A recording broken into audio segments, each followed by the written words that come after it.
अक्षय तृतीया की एक कथा के अनुसार प्राचीन काल में एक धर्मदास नामक वैश्य था।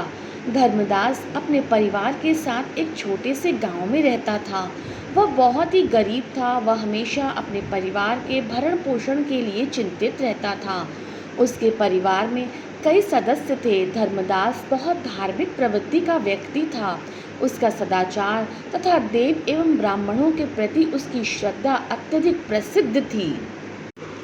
अक्षय तृतीया व्रत के महात्म्य को सुनने के पश्चात उसने अक्षय तृतीया व्रत के आने पर सुबह जल्दी उठकर गंगा में स्नान करके विधि पूर्वक देवी देवताओं की पूजा की।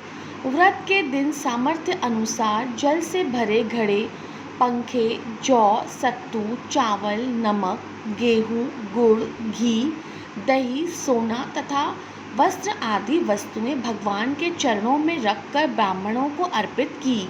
यह सब दान देखकर धर्मदास के परिवार वाले तथा उसकी पत्नी ने उसे रोकने की बहुत कोशिश की। उन्होंने कहा कि अगर धर्मदास इतना सब कुछ दान में देगा तो उसके परिवार का पालन पोषण होगा कैसे। फिर भी धर्मदास अपने दान और कर्म पुण्य से विचलित नहीं हुआ। उसने ब्राह्मणों को कई प्रकार का दान दिया। उसके जीवन में जब भी अक्षय तृतीया का पर्व आया, प्रत्येक बार धर्मदास ने विधि से पूजा एवं दान आदि कर्म किए। अनेक रोगों से ग्रस्त तथा वृद्ध होने के उपरांत भी उसने उपवास करके धर्म, कर्म और दान पुण्य किया। यही वैश्य दूसरे अगले जन्म में कुशावती का राजा हुआ।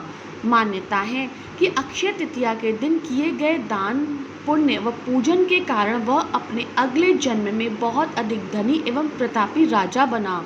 वह इतना धनी और प्रतापी राजा था कि त्रिदेव तक उसके दरबार में अक्षय तृतीया के दिन ब्राह्मण का वेश धारण करके उसके महायज्ञ में शामिल होते थे।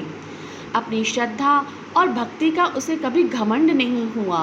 वह प्रतापी राजा महान एवं वैभवशाली होने के बावजूद भी धर्म मार्ग से कभी विचलित नहीं हुआ। माना जाता है कि यही राजा आगे के जन्मों में भारत के प्रसिद्ध सम्राट चंद्रगुप्त के रूप में पैदा हुए थे।